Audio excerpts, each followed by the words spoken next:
Тази вечер в Супермотоспорт, републикански шампионат и Балканска купа по мотоциклетизъм. Планинско първенство на Македония със сериозно българско участие и, разбира се, богата видеохроника. Останете с нас в следващите 30 минути.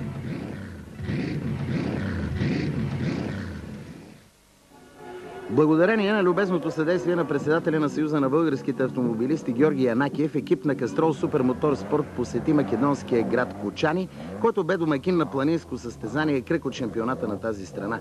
По техничното и бързо трасе с дължина 8 км и 900 метра стартираха 45 екипажа. Тук бяха дошли всички най-силни състезатели на Македония, както и двама наши пилоти – Илиян Топлодолски и Юлиян Серафимов. Българското присъствие се допълваше от спортния комисар Валя Панталеева и време измерващата група от Техническия университет в София, ръководена от Минко Минков.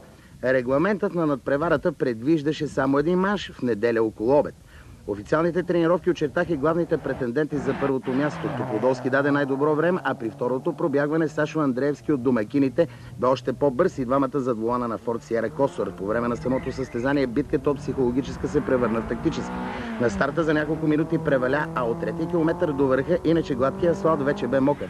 Андреевски на вашите екрани от тима на Херс реши да потегли с нарязани стикове и избърка, макар че разполагаше с радиостанция за връзка с финала, така той остана трети в генералното класиране.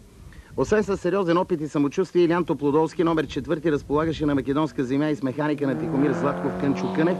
Тук е мястото да отбележим тази много приятна тенденция на взаимопомощ между софийските пилоти.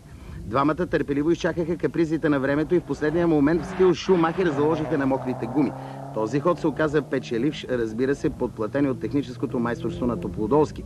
На един от бързите завой той с пределни усилия задържа своя Форд Сиера на пътя, като използва дори първа предавка, след което мощно достигна целта с време 5 минути 10 секунди 197 хилядни, резултат с близо 10 секунди, по-добър от следващият го в подреждането. Така българин триумфира на Кочани. Между двата най-расови автомобила успя да се вклини Кръсте Трайковски с номер 74.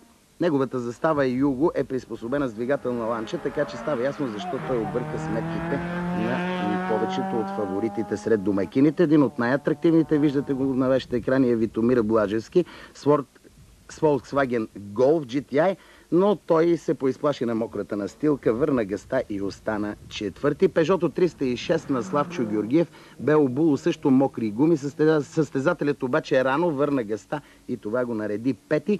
Сред първите 6 попадна и Любчо Куревски с Honda Civic, автомобил с по-малка кубатура от тези, които ви показахме, но с амбициозен пилот. След всичко казано до тук, известна изненада предизвика представянето на автомобилите Renault Clio и Opel Astra, останали във втората половина на челната десетка. Изглежда и тях времето ги изненада, по-точно изненада пилотите, които ги управляваха.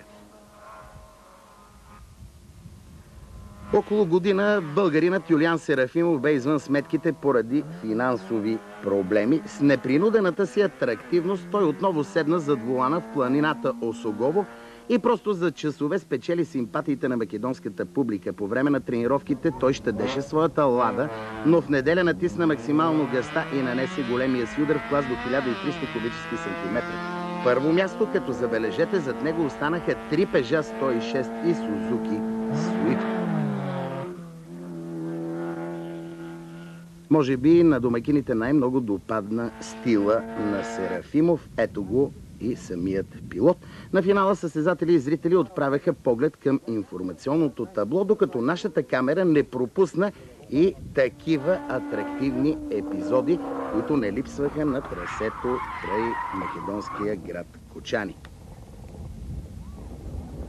Състезанието се реши днеска на влажното и мокрото време. Имаше и сухи участъци, имаше и мокри участъци. И трябваше да се кара с едно такова темпо, което да доведе до финала, да имаш добър резултат в крайна сметка. Имах известен проблем малко с едно завъртане, но всичко е нормално. Все пак зад мен останаха на 10 секунди, така че и за първ път карам състезание с един манш, което ние никога не сме карали така в България. Тук трябва да даде всичко от себе си. Това е един манш и състезанието свършва. И за последно искам да кажа, че съм много доволен от условията, които ни предложиха тук организаторите и не сбърках, че не отидах на Радозем. Тези думи на уважение към организаторите от страна на победителя бяха подвластни на сериозния награден фонд, на подарените комплекти спортни гуми на българите и на контактите им с фирмата Кемъл, която обещава на Топлодолски сериозно сътрудничество през следващите 2 сезона. Не случайно дойде и поканата за участие на писта Скопие в края на месеца. Нашият екип обаче не може да скрие факт, който в известна степен помрачи българското настроение. Награждаване в генералното класиране не бе извършено, а пилотите ни бяха почетени отделно от домакините, като получиха скромни купи за участие, а не за успехите им. В същото време край Родозем в планинско състезание, но от българския шампионат най-бърз е бил Стефан Георгиев с Форд Ескорт, а Димитър Георгиев е победил при автомобилите Лада.